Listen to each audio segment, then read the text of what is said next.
हाँ, का है रिमोट का है?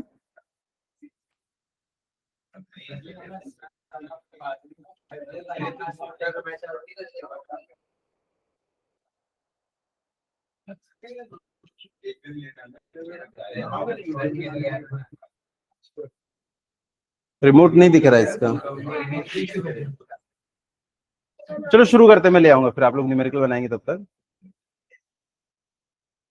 चलो एक क्वेश्चन लिखो।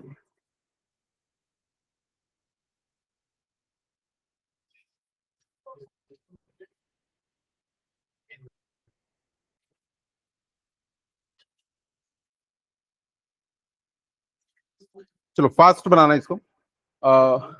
A beam of light converges at a point, a beam of light converges at a point P, full stop, full stop. A concave lens of focal length 16 centimeter, a concave lens of focal length 16 centimeter, 16 centimeter is placed in the path of this beam, is placed in the path of this beam. एक converging beam है, उसके path में आपने concave lens रख दिया है। Concave lens क्या करता है? डाइवर्ज करता है, तो वो जहां पे पहले फोकस हो रही होंगी ना एक पॉइंट पे, अब उससे आगे जाके मीट करेंगे, है ना? is placed in the path of this beam 12 centimeter from P, 12 centimeter from P। मतलब जहां पे वो पहले कन्वर्ज हो रही थी ना, उससे 12 सेंटीमीटर पहले हमने एक लेंस को रख दिया। तो पहले एक कन्वर्जिंग बीम दिखा देना, उसको पॉइंट पी पे दिखा देना, अगले डायग्राम में क्या करना है, एक लेंस को रख देना। अब वो लेंस डाइवर्जिंग है, तब वो पॉइंट पी पे तो नहीं होंगी, अब उससे आगे कहीं जाएंगी। लेकिन इसके लिए ऑब्जेक्ट का काम कौन करेगा? पहले वो जिस पॉइंट पे मीट कर रही थी, तो जहां पे पहले वो मीट कर रही थी वही इसके लिए ऑब्जेक्ट हो जाएगा। यू आपको पता है, एफ आपको पता है, आपको वी निकालना रहेगा।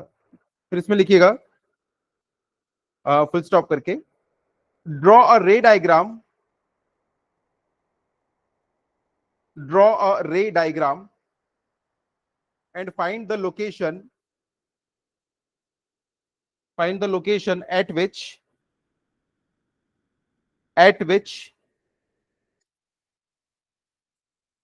beam would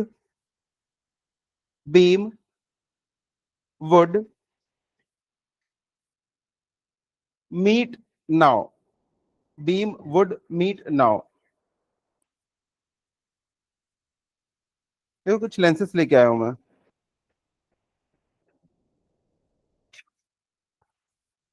ये कौन सा लेंस होगा? कॉन्वेक्स कॉन्केव, कॉन्वेक्स, ये बीच में मोटा है ना, कॉन्वेक्स लेंस है। ये क्या करता है? कन्वर्ज डाइवर्ज, कन्वर्ज करेगा। कोई भी देखो ये आएगी, आपको दिख रही है क्या कन्वर्ज होती हुई? तो देखो नीचे नीचे चला गया वो, देखो ग्रीन डॉट।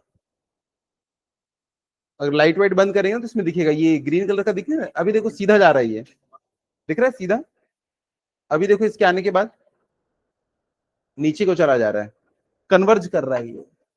अब ये देखो बीच में पतला ही लेंस, डाइवर्जिंग, ये देखो ये ऊपर भेज दिया उसको। ये रे ऑफ लाइट देखो सीधी जा रही थी, इसको इसने ऊपर भेज दिया, दिख रहा है? और जो बिल्कुल सेंटर पे टकराती है, मतलब परपेंडिकुलर, वो सीधी निकल जाती है, उसको कोई फर्क नहीं पड़ता।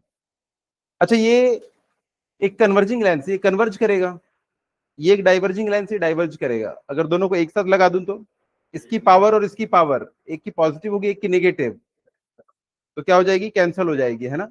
पर दोनों की पावर भी सेम होनी चाहिए ना उसके लिए।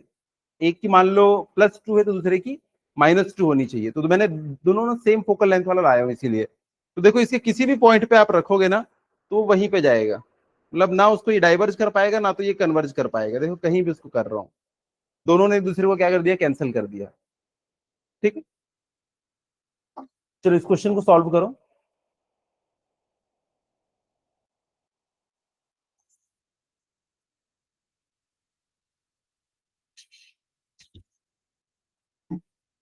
डायग्राम बना।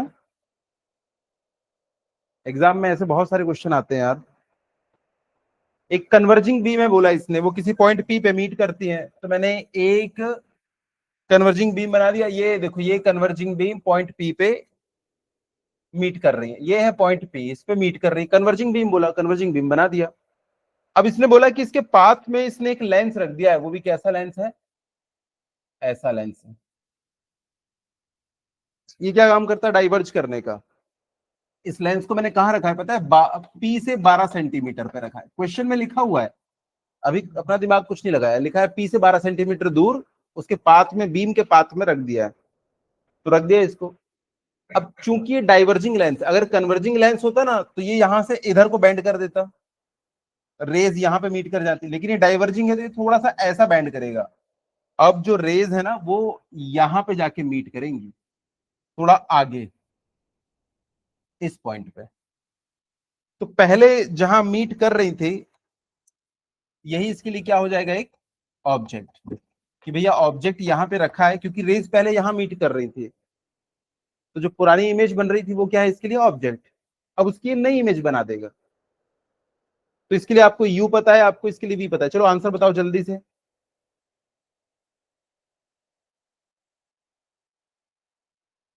देखो आपको एफ गिवन है, यू गिवन है, आपसे वी पूछ रहा है। आपको एफ पता है 16 सेंटीमीटर, वी आपसे पूछा है, और पुराना जहां पे ये मिल रहा था देखो वो लाइन से 12 सेंटीमीटर दूर है, इसलिए ये 12 सेंटीमीटर। क्या लगता है कौन सा फॉर्मूला लगेगा यहाँ, लेंस फॉर्मूला। और formula says 1/f is equal to 1/v minus 1/u।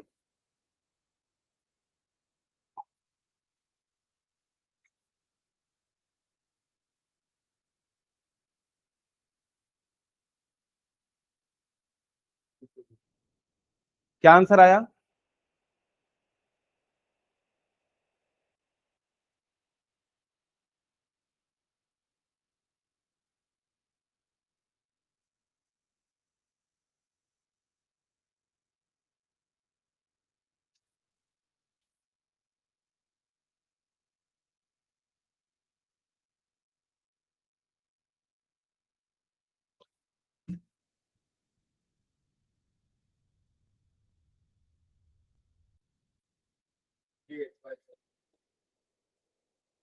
48/7। सबसे पहली चीज, ये लेंस कौन सा है, कॉन्केव या कॉन्वेक्स, कॉन्केव। कॉन्केव लेंस की फोकल लेंथ क्या होती है, नेगेटिव। इसलिए मैंने बोला है हमेशा ना एक आदत रखो कि फोकल लेंथ या इन सबके सामने ना प्लस या माइनस लिखने की। तो आपको प्लस, अगर धोखे से यहाँ प्लस लगाते रहोगे तब याद आएगा, अरे प्लस लगेगा या माइनस, बताओ ये कौन सा लेंस है, कॉन्केव। तो देखते ही इसको याद आ जाएगा, अच्छा इसकी तो निगेटिव रहती है। अच्छा यू पॉजिटिव होगा या निगेटिव, क्यों पॉजिटिव, हाँ देखो ऑब्जेक्ट इधर है, लेंस इधर है, तो ये वाली डायरेक्शन पॉजिटिव है, लेकिन इसके लिए तो ये ऑब्जेक्ट की तरह बिहेव कर रहा है ना, तो यहां से यहाँ की डिस्टेंस हम ऐसे जाके मेजर करेंगे, लेंस से जाके मेजर करते हैं, तो यू पॉजिटिव होगा। तो हमेशा पॉजिटिव नेगेटिव लिखने की आदत रखो, इसको वैल्यूज को पुट करोगे तो फोकल लेंथ, सॉरी वी की वैल्यू कुछ आ जाएगी। किसने ये रखा था 48, तो 48 सेंटीमीटर। अच्छा एक बात बताओ, जैसे 48/7 किसी का आंसर आया, उसको 49/7 मान लो थोड़ी देर के लिए, तो 49/7 यानी कि 7 सेंटीमीटर आंसर आएगा। पहले 12 सेंटीमीटर पे कन्वर्ज हो रही थी, अब 7 सेंटीमीटर पे कन्वर्ज हो जाएगी, ऐसा पॉसिबल है क्या, ये तो डाइवर्जिंग लेंस है ना, आंसर तो 12 से ज्यादा ही आएगा। तो थोड़ा सा कॉमन सेंस भी लगा सकते हैं हम लोग, 43 कैसे आ सकता है। हाँ मुझे आंसर नहीं पता है, लेकिन अब चलो निकाल लेते हैं। 1/-16 is equal to 1/v minus 1/12। तो 1/v is equal to 1/12 minus 1/16। इसका 48, 12 से जाएगा 4 बार, 16 से जाएगा 3 बार, तो 1/v, तो v आ जाएगा एक 48/1,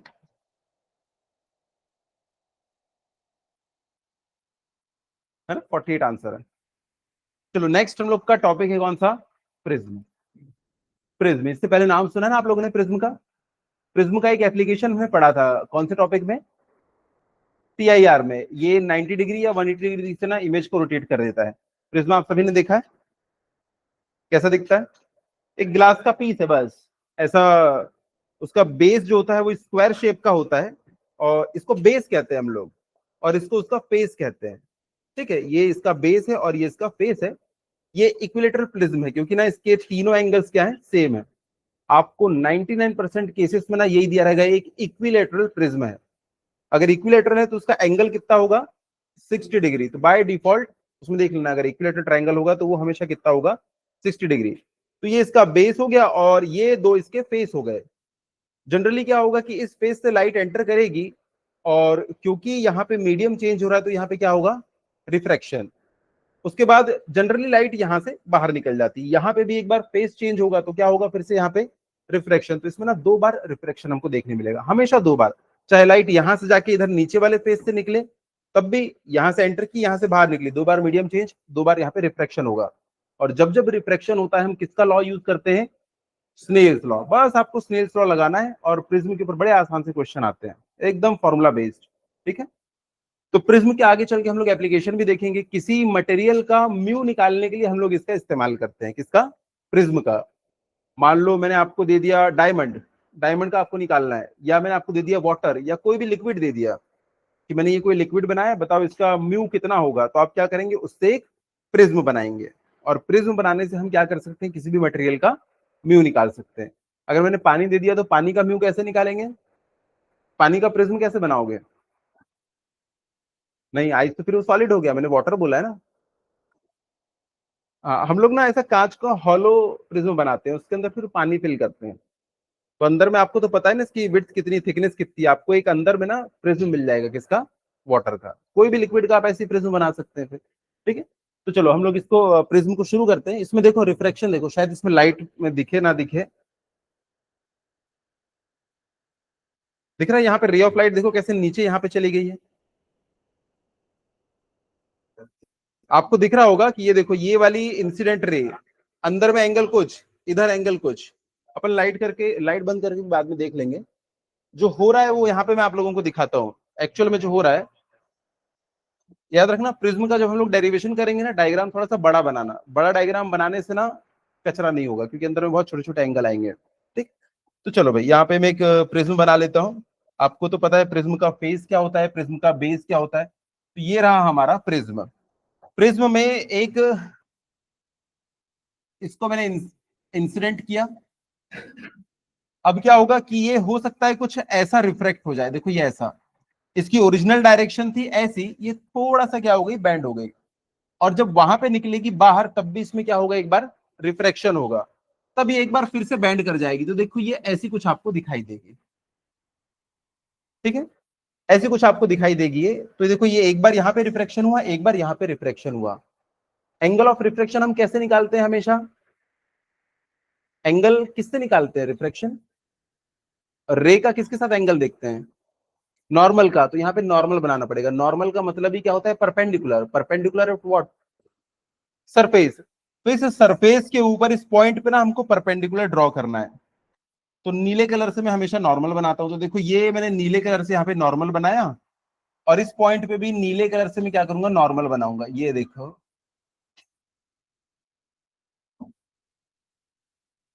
ये नीले कलर से मैंने यहाँ पे नॉर्मल बना दिया। मैंने डायग्राम थोड़ा छोटा बना दिया है। अब देखो ये वाला जो एंगल है इंसिडेंट रे का नॉर्मल के साथ एंगल, ये क्या कहलाएगा, इंसिडेंस एंगल। ये इस तरफ पूरा, इसलिए मैं इसको I1 नाम दे दूंगा। और इस तरफ देखो, ये रिफ्रैक्टेड रे नॉर्मल के साथ जो एंगल बना रही है उसको हम क्या नाम देंगे, R1। अब देखो ये इस सरफेस के लिए ये इंसिडेंट रे है भाई, जो आके टकराती है वो इंसिडेंट है, जो बाहर निकलती है वो रिफ्लेक्टेड है। तो ये इंसिडेंट रे है, तो इसका एंगल तो कायदे से हमको लिखना चाहिए था I2, इंसिडेंट से। लेकिन हम लोगों ने एक कसम खाई है कि अंदर के सारे एंगल को हम R बोलेंगे, बाहर के सारे एंगल को I बोलेंगे। वैसा करने से ना फॉर्मूला इजी बन जाता है, फॉर्मूले को इजी बनाने के लिए। ठीक है, तो इसको मैं नाम दे दूंगा R2 है ये इंसिडेंस एंगल, और ये बाहर निकल गई तो ये कौन सा एंगल है, एंगल ऑफ रिफ्रैक्शन। इसको मैंने I2 नाम दे दिया। तो यहाँ पे हम लोग थोड़ा सा उल्टा कर रहे हैं, इससे फॉर्मूला ना बड़ा इजी सा बन जाता है, एकदम छोटू सा फॉर्मूला।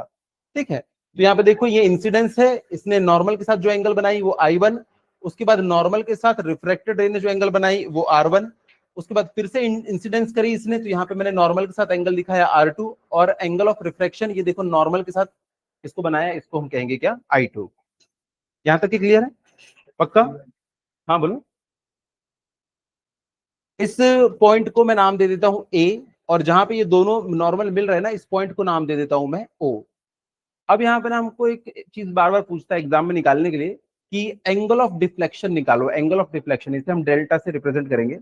डिफ्लेक्शन का मतलब होता है अपने ओरिजिनल पाथ से ये कितना बैंड हो गई। तो इसका ओरिजिनल पाथ देखो क्या था, इसका ओरिजिनल पाथ तो भैया ये था, ये था ना ओरिजिनल पाथ, देखो ये ऐसे करके जा रही थी, लेकिन अब इसका पाथ क्या हो गया है, इधर को।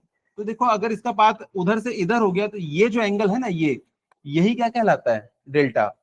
ओरिजिनली जा रही थी वो ऐसे, अब वो जा रही है फाइनली ऐसे, तो इसके बीच का जो डिफरेंस है ना, यही क्या कहलाता है, एंगल ऑफ डिफ्लेक्शन, डेल्टा। तो इतना बड़ा ना बना के इसको मैं छोटा सा यहाँ पे दिखाता हूं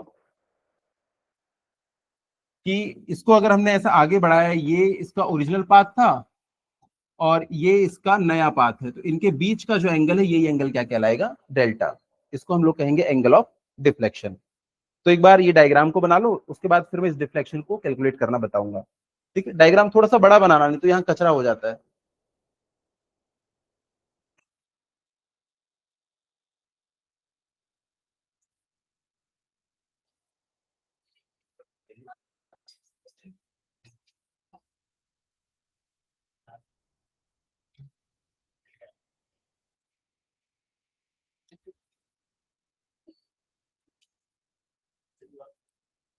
इस चैप्टर का सबसे इजी टॉपिक है ये, प्रिज्म।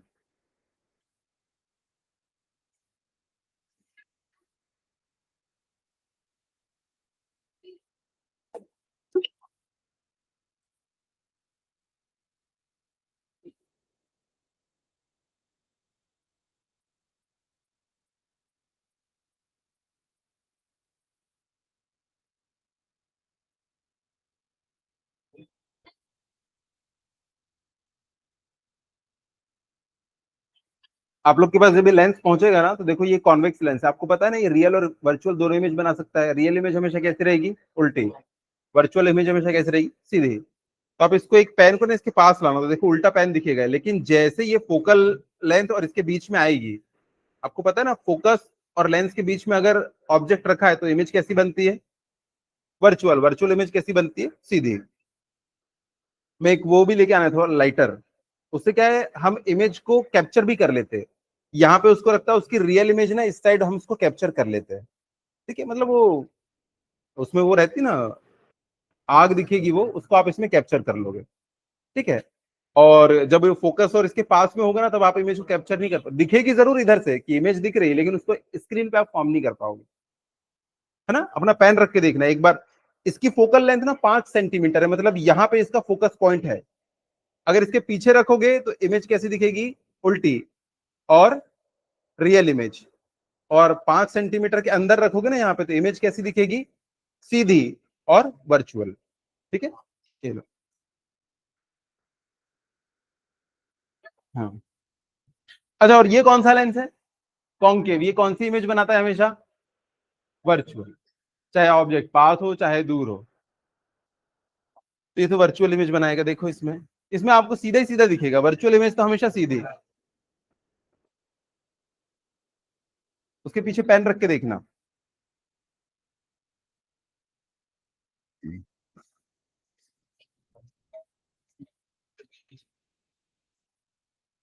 एक और, इसकी फोकल लेंथ 15 सेंटीमीटर है, तो इसमें ना कुछ अच्छे से दिखता नहीं है, बहुत दूर ऐसा रखना पड़ता है तो दिखता है। हाँ चलो, बन गया डायग्राम।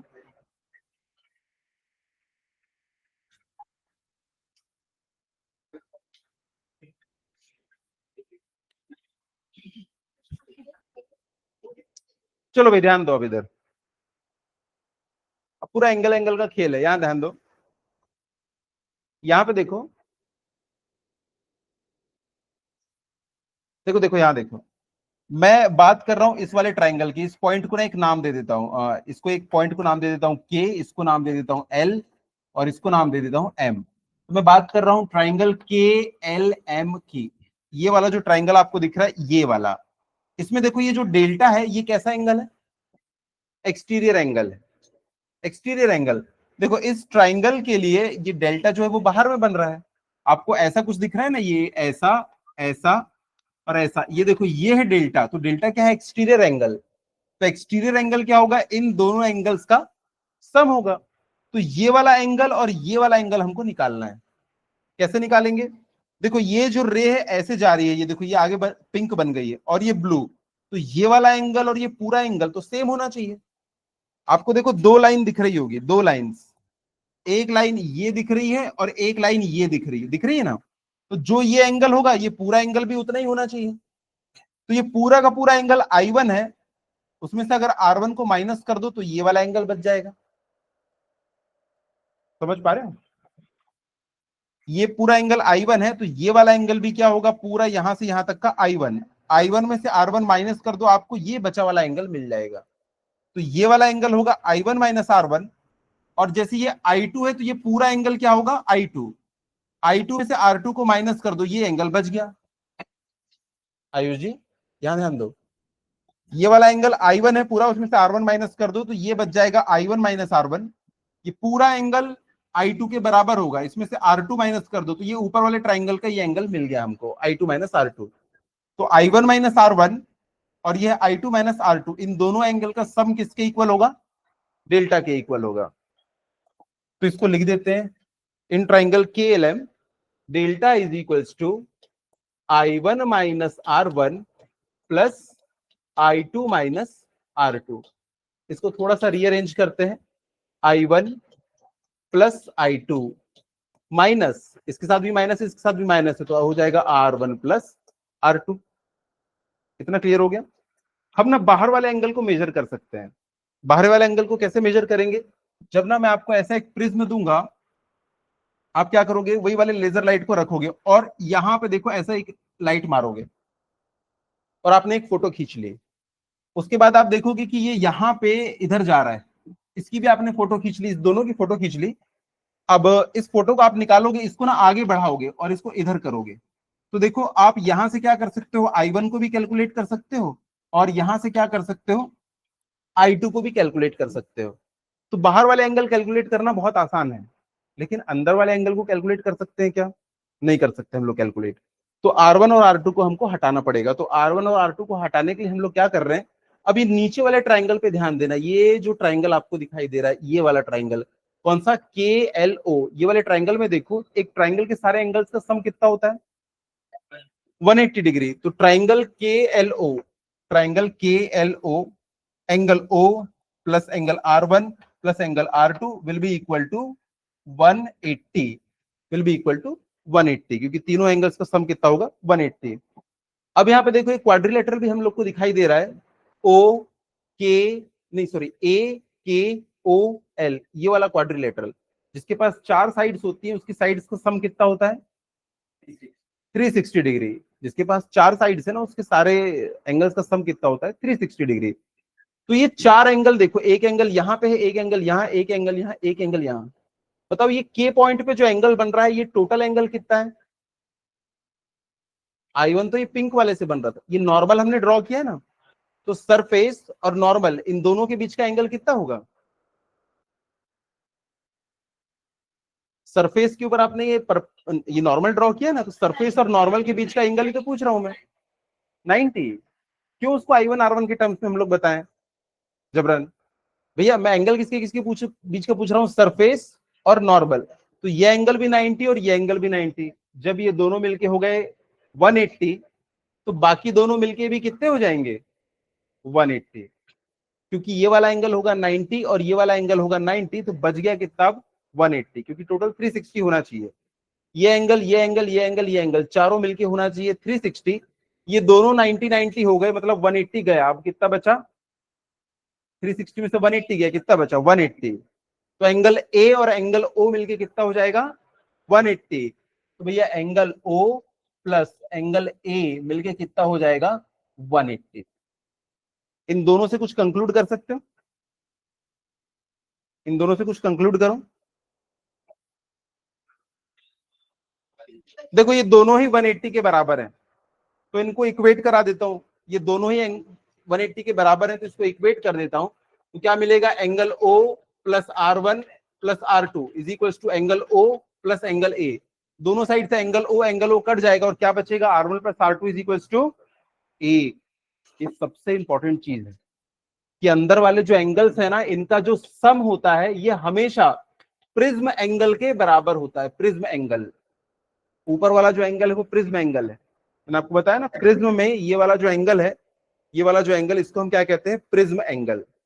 तो अंदर वाले दोनों एंगल को हमको कभी मेजर ही नहीं करना है, ये जो एंगल ऑफ प्रिज्म होगा इसी के बराबर होगा दोनों का सम। तो R1 plus R2 is equal to क्या आ गया, angle A, angle of prism. इसको उठा के ना मैं यहां पे पुट कर दूंगा, तो हमारे पास क्या बच जाएगा, delta is equal to I1 plus I2 minus A. इस फॉर्मूले को अच्छे से रट लेना, इसी से आपके बहुत सारे क्वेश्चंस बनेंगे। अगर आपको डिफ्लेक्शन पूछेगा तो आपको ना बस इंसिडेंस एंगल निकालने हैं, I1 I2, और हमेशा आपको एंगल ऑफ प्रिज्म गिवन रहेगा, उसको माइनस कर दी तो आपको क्या मिल जाएगा, डिफ्लेक्शन। ठीक है, इस फॉर्मूले को लिख लीजिए। हाँ, डिफ्लेक्शन क्यों निकालते हैं, आगे चल के जब आपको म्यू निकालना होगा ना, तो उसमें आपको डिफ्लेक्शन की बहुत जरूरत पड़ेगी।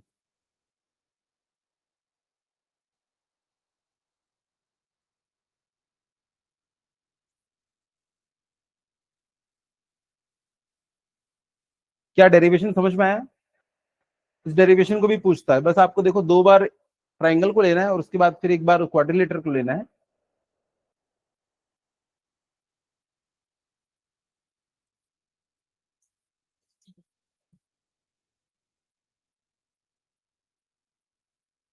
तो delta is equal to I1 plus I2 minus A, इसको याद रखिए।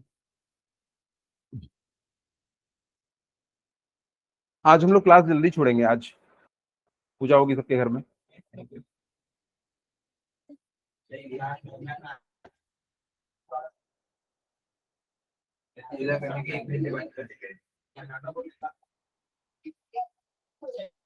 चलो हो गया, वो फॉर्मूला रट लिए।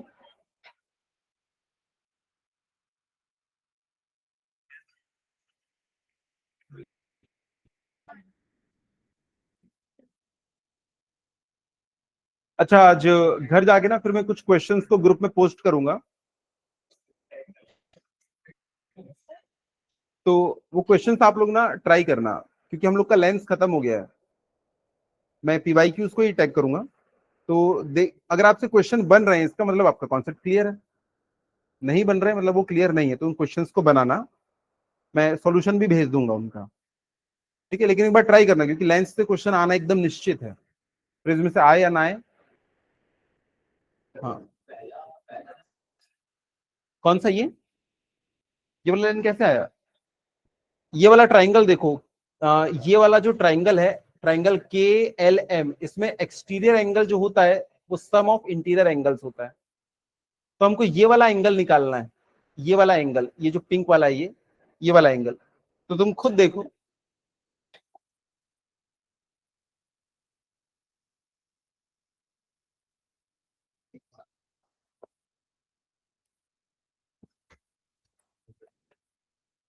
ये देखो, ये एंगल ऑफ इंसिडेंस है। एंगल ऑफ इंसिडेंस हम कैसे निकालते हैं हमेशा, ये जो नॉर्मल है इसके साथ में ये वाला जो एंगल होगा, एंगल ऑफ इंसिडेंस होगा, ये है एंगल ऑफ इंसिडेंस I1। अब देखो इसका जो पुराना पाथ था वो कुछ ऐसा था, ये ऐसा। तो देखो ये वाली लाइन और ये वाली लाइन दोनों एक दूसरे को क्रॉस कर रही है, तो ये वाला एंगल और ये वाला एंगल क्या होना चाहिए, सेम। अगर ये I1 है तो ये वाला एंगल भी कितना होगा, पूरा का पूरा ये होगा I1। लेकिन एक बात बताओ, रिफ्रैक्टेड रे नॉर्मल के साथ जो एंगल बनाती है उसे हम क्या नाम देते हैं, R1। तो ये वाला एंगल कितना है, R1।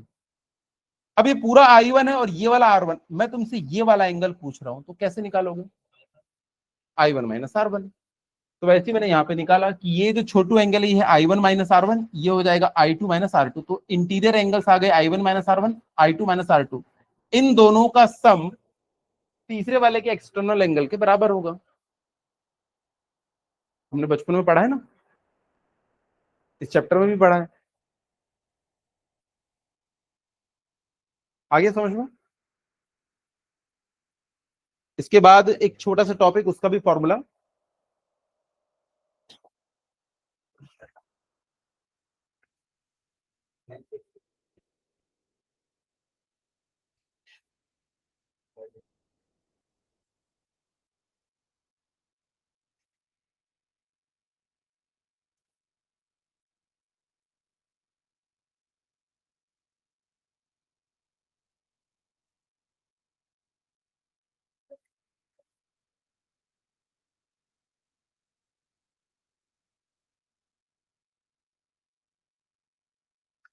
हो गया। चलो इसके बाद ना ये, अब आपके जो मेन क्वेश्चन पूछता है, हमने लिखा formula delta is equals to I1 plus I2 minus A. ये वाला फॉर्मूला तो हम लोगों को पता है। अब क्वेश्चन में ना एक लाइन लिखी होगी कि वो ऐसा केस है जिसमें ना एंगल ऑफ डिफ्लेक्शन जो है ना वो मिनिमम है। मिनिमम भाई, इसकी तो कुछ भी वैल्यू हो सकती है, तो इसकी वैल्यू ना एक मिनिमम वैल्यू है जिसको हम लोग क्या नाम देंगे, डेल्टा एम। क्वेश्चन में अगर ऐसा लिखा दिखाई दिया तो आप एकदम सावधान हो जाना कि एक स्पेशल केस है, इसकी वैल्यू मिनिमम। एक्चुअली क्या हुआ, साइंटिस्ट लोगों ने एक एक्सपेरिमेंट किया। उन्होंने देखा, अलग अलग एंगल I1 को पुट करके देखा। भाई वो अलग अलग एंगल पे इंसिडेंस करते गए, तो उन्होंने देखा कि इसकी वैल्यू ना चेंज होते जाती है। आपको तो पता है इसकी वैल्यू I1 के ऊपर सीधा डिपेंड कर रही है। तो जैसे जैसे उन्होंने I1 को चेंज किया ना, अपने आप I2 भी चेंज होता रहा और इसकी वैल्यू भी चेंज होती रही। उसके बीच उन्होंने ग्राफ बनाया कि जैसे जैसे वो I1 को बढ़ा रहे थे, पता है ये ना कम होते जा रहा था, कम होते जा रहा था, कम होते जा रहा था, एक पॉइंट पे इसके बाद ये रिवर्स होना शुरू हो गया। यानी I1 को आप कम करते गए, I1 को बढ़ाते गए तो डेल्टा कम होने लगा। लेकिन एक ऐसा पॉइंट आया कि उसके बाद ना, जैसे आप I1 को बढ़ा रहे हो तो ये भी बढ़ना चालू हो गया। ये वाला जो पॉइंट है, इस पॉइंट के करस्पॉन्डिंग जो डेल्टा होगा उसे हम क्या कहेंगे, डेल्टा एम। और इस पॉइंट पे एक बहुत ही खूबसूरत सी चीज होती है। इस पॉइंट पे पता है I1 और I2 की वैल्यू क्या हो जाती है, बराबर हो जाती है। तो इस वाले फॉर्मूले में देखो, अगर ये डेल्टा एम होगा तो ये दोनों क्या होंगे, सेम होंगे। ठीक है। तो क्वेश्चन में आपको देता है कि ये ऐसा केस है जिसमें ना ये डेल्टा एम है। अगर डेल्टा एम है तो पक्की बात ये दोनों क्या होंगे, आपस में इक्वल। ये हमको याद रखना है। और उस केस में एक और चीज हो जाती है कि ये जो रे होती है ना, रिफ्रैक्टेड रे, अंदर में ये ना बेस के पैरेलल हो जाती है। देखो ये अंदर वाली जो रे होती है ना, ये देखो ये बिल्कुल बेस के पैरेलल हो जाती है। तो एक बार क्वेश्चन में ऐसा ही दिया हुआ था कि प्रिज्म के अंदर रिफ्रैक्टेड रे जो है वो बेस के पैरेलल हो गई है। तो रिफ्रैक्टेड रे जब भी बेस के पैरेलल हो जाएगी तो पक्की बात है I1 और I2 की वैल्यू क्या हो जाएगी, सेम हो जाएगी। और इसकी वैल्यू क्या हो जाएगी, मिनिमम। बहुत इंपॉर्टेंट चीज है ये, क्वेश्चन इसी से आना है अगर प्रिज्म में आएगा तो। ठीक है। तो अगर बेस के पैरेलल हो गई ना प्रिज्म के अंदर रिफ्लेक्टेड रे, आपको प्रिज्म के अंदर दिखा रहा हूं, देखो रे दिखेगी आपको, एक दिख रही है अंदर। अभी देखो वो पैरेलल नहीं है बेस के, दिख रही है हल्की सी ऑरेंज टाइप की। लेकिन ये देखो अगर मैं इसको चेंज करता जाऊं तो देखो वो पैरेलल हो जाएगी बेस के। तो आप आई को चेंज करते जाओ, देखो एंगल ऑफ इंसिडेंस को मैं चेंज करूंगा, एक ऐसा टाइम आएगा कि वो ना बिल्कुल पैरेलल हो जाएगी। जैसी पैरेलल हुई इसका मतलब I1 और I2 क्या होंगे, आपस में इक्वल होंगे। वहां से नहीं दिख रहा था क्या, दिख रहा है अभी बिल्कुल पैरेलल है। अगर मैं आई इसको बढ़ा रहा हूं तो देखो वो पैरेलल नहीं है, और जैसे इसको थोड़ा सा चेंज किया तो देखो एक टाइम ऐसा है कि वो पैरेलल हो गई अंदर, है ना, पैरेलल हो जाती है। तो ये स्पेशल केस है, इसको हम कहते हैं मिनिमम एंगल ऑफ डेविएशन या मिनिमम एंगल ऑफ डिफ्लेक्शन। तो इसमें लिख लीजिएगा special case, minimum angle of deviation, minimum angle of deviation, minimum angle of deviation.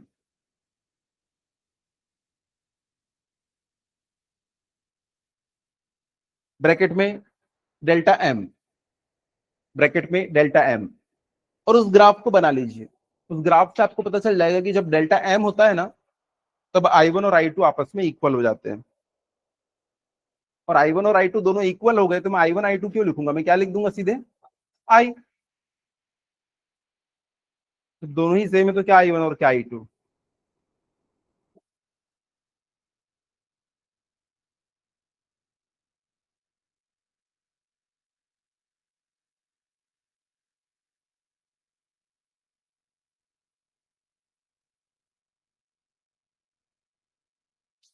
अगर इस साल क्वेश्चन उठा प्रिज्म से तो इसी टॉपिक से उठेगा। तो छोटू सा फॉर्मूला है उसका, अभी फॉर्मूला डिराइव करेंगे हम लोग। एक्चुअली इसके ना इसी चीज का फायदा उठा के हम लोग ना किसी भी मटेरियल का म्यू निकालते हैं। ठीक है, देखते हैं अभी कैसे करेंगे। बन गया डायग्राम। चलो अब इसका फायदा उठाते हैं हम लोग। यहाँ पे देखो, इसने इंसिडेंस किया नॉर्मल के साथ, जो एंगल है इसको हम क्या बोलेंगे? आई। अब इस बार I1 I2 नहीं, क्योंकि दोनों क्या इस बार सेम है, I1 और I2। उसके बाद ये जाके यहाँ पे इसने, ये जाके यहाँ पे ये बाहर को निकल गई। इस बार भी जब आप एंगल निकालोगे ना तो आपको बिल्कुल सेम मिलेगा उसके जैसे ही। तो इस बार इस एंगल को भी मैंने क्या नाम दे दिया? आई। ये वाला एंगल भी है आई। और जब अंदर बाहर के एंगल सेम होंगे ना, तो जब आप इसको सही से बनाओगे तो आप देखोगे कि अंदर वाले एंगल भी क्या हो जाते हैं? सेम। अंदर वाले एंगल भी क्या हो जाएंगे? सेम। सिमेट्री, जब पूरा यही हमारा सिमेट्रिक है, इधर इधर के एंगल सेम है, तो अंदर के एंगल भी क्या आते हैं? सेम आते हैं। तो ये वाला एंगल भी हो जाएगा आर, और ये वाला भी एंगल क्या हो जाएगा? आर। क्या यहां तक की समझ में आ गया? ये प्रॉपर्टी ही है इसकी, कि जब हमारा डेल्टा जो रहता है ना मिनिमम होता है, तो दोनों आई इक्वल हो जाते हैं और दोनों आर इक्वल हो जाते हैं। ये प्रॉपर्टी, इसको आप एक्सपेरिमेंटली शो भी कर सकते हैं। ठीक है, तो हम लोग ऐसा लिखेंगे, at delta M condition, condition I1 और I2 इक्वल होके I बन जाते हैं, और R1 और R2 इक्वल होके R बन जाते हैं। ये कंडीशन ही है। जब ये दोनों सेम हो जाते हैं तो यहां से देखो, delta M is equals to, अब मैं लिख सकता हूं I प्लस आई।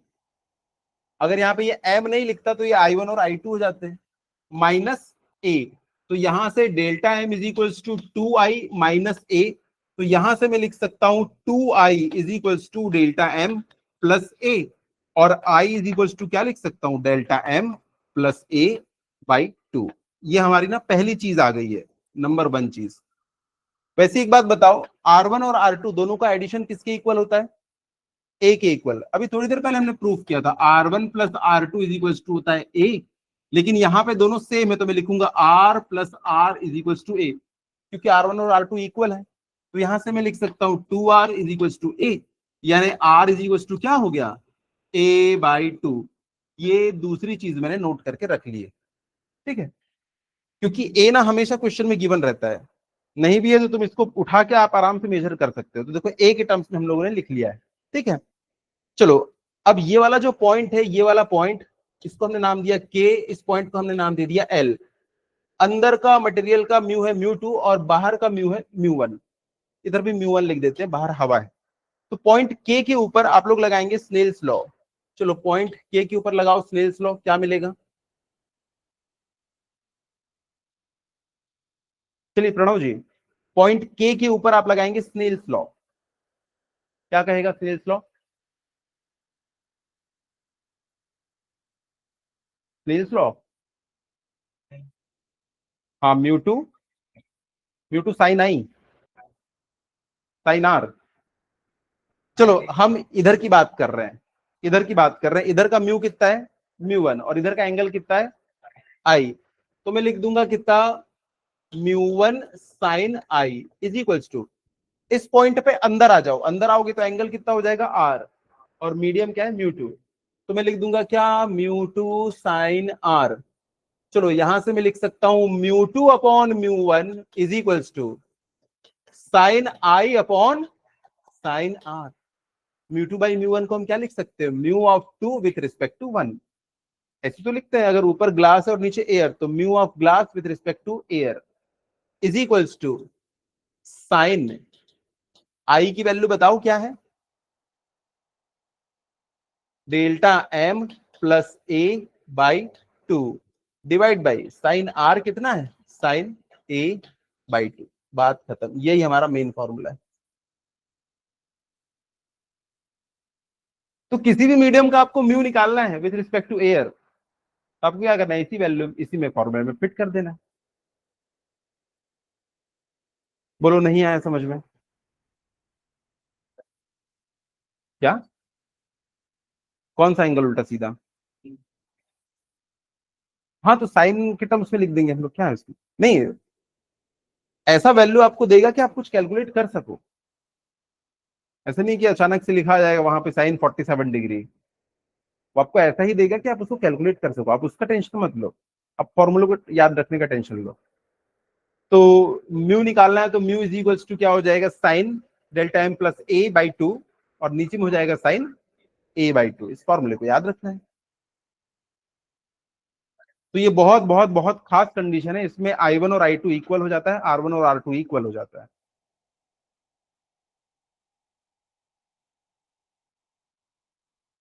चलिए वेरी फास्ट एक क्वेश्चन लिखिए।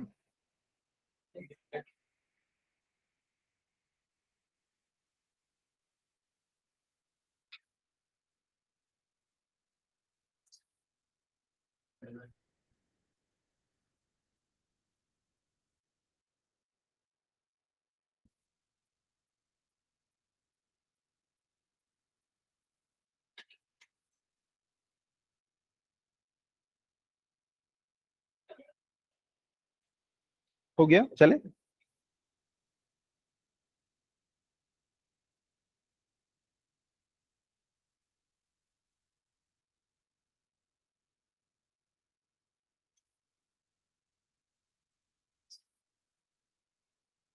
चलो दो क्वेश्चन करेंगे और हम लोग घर चले जाएंगे, ठीक है?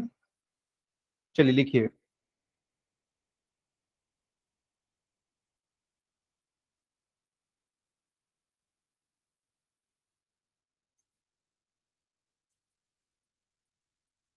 A ray of light passing through an equilateral triangular glass. A ray of, इतना लिखने से अच्छा प्रिज्म लिख देता, ट्रायंगुलर ग्लास पीस ये वो, हम सीधा लिखते a ray of light passing through a prism. Prism, और प्रिज्म ना इक्विलेटरल इसमें लिखा हुआ है, आप समझ जाना। इक्विलेटरल प्रिज्म या प्रिज्म ही लिख लो, समझ जाना कि इक्वल था इस सारे एंगल इसके, मतलब सारे एंगल इक्वल है तो कितने कितने हो जाएंगे, 60 60 60, मतलब आपको ए की वैल्यू गिवन है, A is equal to 60 degree. a ray of light passing through a equilateral prism from air, from air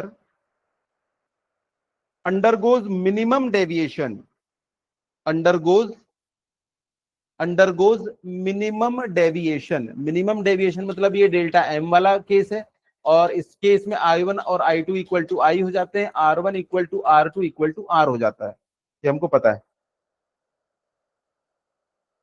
From air undergoes minimum deviation when angle of incidence is, when angle of incidence is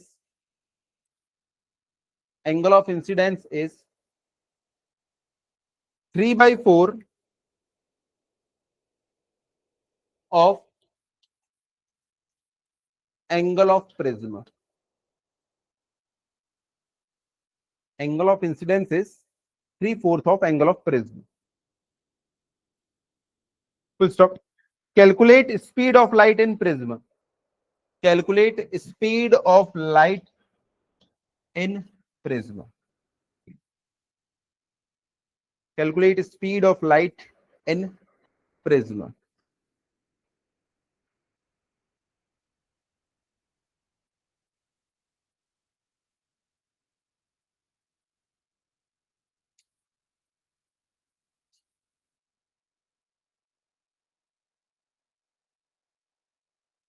क्या लगता है v कैसे निकालेंगे, speed of light?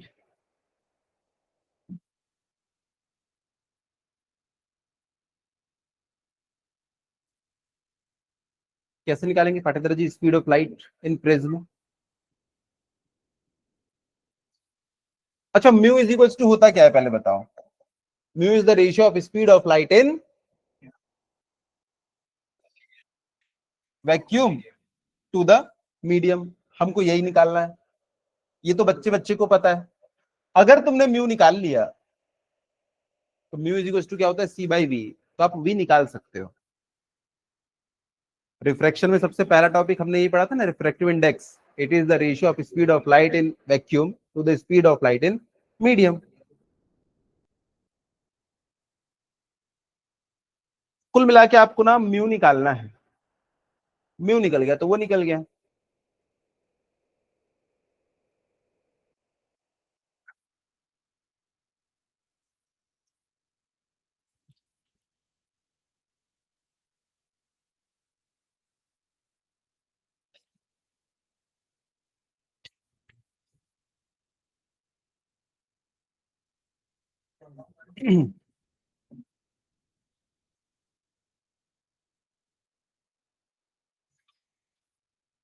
Prism का एक और application होता है कि ना ये कलर्स को ना सेपरेट कर देता है।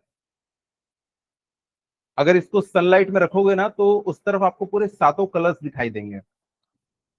ये कलर्स को सेपरेट कर देता है। तो इसका एक और एप्लीकेशन है कि कोई अननोन लाइट है ना, तो उसमें कितनी लाइट मिक्स्ड है उसको आपको अगर पता करना है तो उसके सामने आप प्रिज्म रख देते हैं, तो जितनी भी अलग अलग कलर की लाइट से मिलकर बनी होगी ना, सबको सेपरेट कर देगा।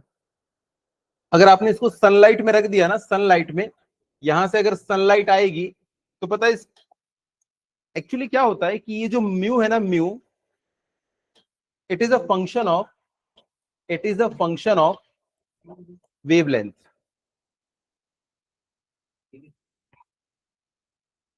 सौभाग्य जी, यहां देख लो, ये जो रिफ्रैक्टिव इंडेक्स हम लोग निकालते हैं ना, एक्चुअली ना ये वेवलेंथ का फंक्शन होता है। और आपको पता है हर कलर का वेवलेंथ अलग होता है।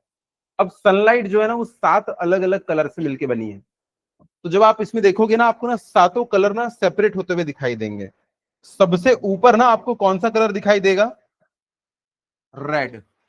ये ना सबसे कम डेविएट होता है, इसका वेवलेंथ सबसे ज्यादा है, तो पता है ये सबसे कम डेविएट होता है। विबग्योर, आर का वेवलेंथ सबसे ज्यादा है, सबसे कम किसका है, वॉयलेट का। इसमें से वॉयलेट कलर कौन सा है, ये होता है क्या वॉयलेट कलर, ये वाला, ये, चलो हमने इसको वॉयलेट मान लिया। ये होता है वॉयलेट कलर। और बीचों बीच कौन सा होता है, येलो कलर।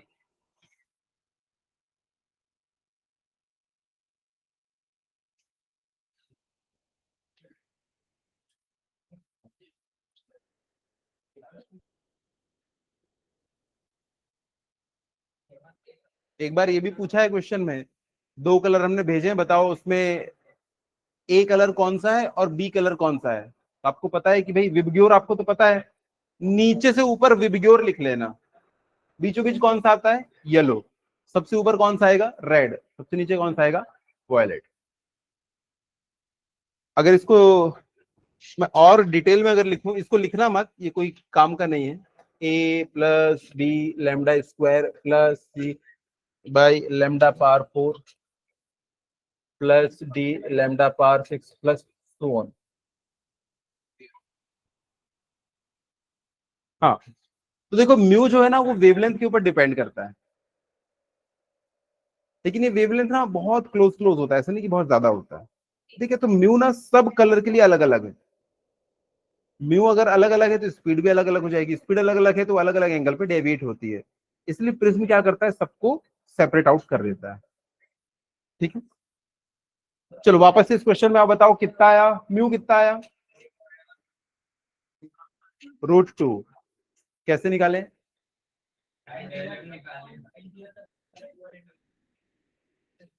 हम्म, हाँ ठीक है चलो। क्वेश्चन में दिया हुआ है कि एंगल ऑफ इंसिडेंस, देखो क्वेश्चन में दिया है कि एंगल ऑफ इंसिडेंस जो है I, it is 3/4 of angle of prism. और क्योंकि ये इक्विलेटरल है तो 3/4 इंटू 60 कितना हो जाएगा, ये I is equal to 45 degree. तो चलो आई की वैल्यू तो आ गई। और हमें एक और चीज पता है कि R1 plus R2 is equal to होता है ए। यहाँ पे दोनों सेम है तो R plus R is equal to A, यानी कि 2R is equal to A, यानी कि R इज इक्वल टू क्या है, A/2। अब तक ये तो याद हो जाना चाहिए। तो R की वैल्यू कितनी है, 60/2 यानी कि 30 डिग्री। अब जो हम लोग स्नेल्स लॉ लगाते हैं, स्नेल्स लॉ क्या था, μ1 sin I is equal to μ2 sin R। हवा में है तो ये हो जाएगा 1 sine 45 is equal to mu 2 तो निकालना है हमें, और ये हो जाएगा साइन 30 डिग्री। तो म्यू 2 की वैल्यू आ गई साइन 45 साइन 30। साइन 45 कितना, साइन 45 1/2 और साइन 30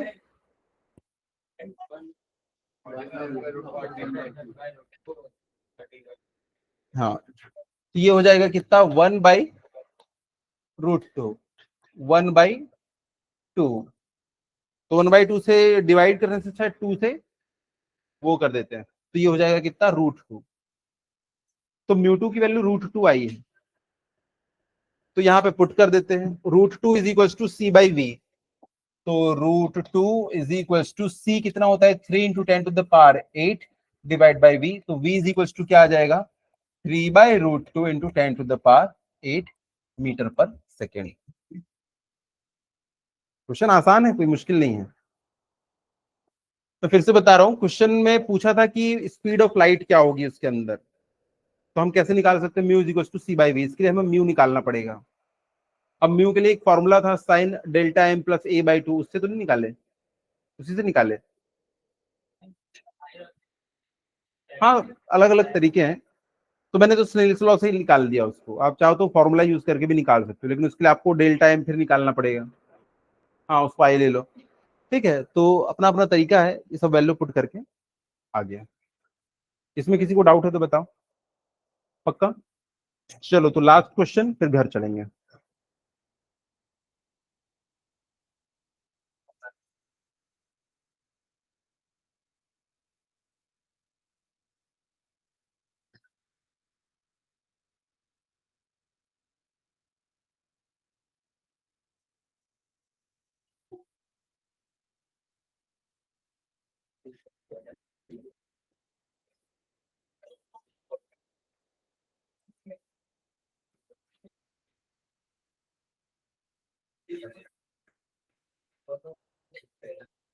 चलिए, calculate the RI of material, calculate the RI of material, मतलब refractive index of material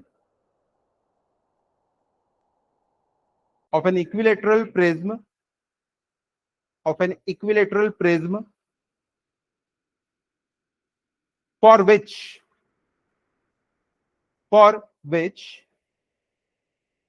angle of minimum deviation, for which angle of minimum deviation is 60 degree.